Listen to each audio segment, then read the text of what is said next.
मी आज तुमच्यापर्यंत recipe bye मनीषामध्ये घेऊन येत आहे हेल्दी रवा उत्तपम। यासाठी आपल्याला बीट, गाजर, कांदा, टोमॅटो, मीठ, खायचा सोडा, दही, कोथिंबीर, तेल, रवा घ्यायचा आहे।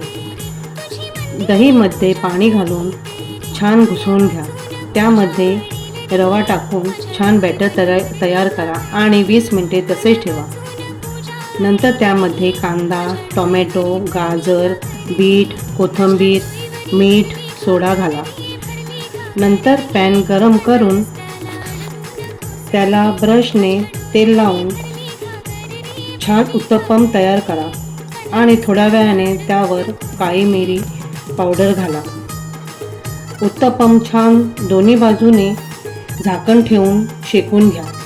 हा उत्तपम तुम्ही मुलांच्या टिफिनमध्येही देऊ शकता, जेणेकरून मुलं गाजर किंवा बीट हे खाऊ शकत नाहीत। काही मुलांना ते आवडत नाही, म्हणून आपण ह्या हेल्दी रवा उत्तपममध्ये गाजर किसून व बीट किसूनही टाकू शकतो आणि मुलांच्या टिफिनमध्येही ते देऊ शकतो, जेणेकरून मुलं हा उत्तपम आवडीने खाणार। शेवटी दिलेल्या प्लेटचा अर्थ तुम्हाला माहीत आहे का?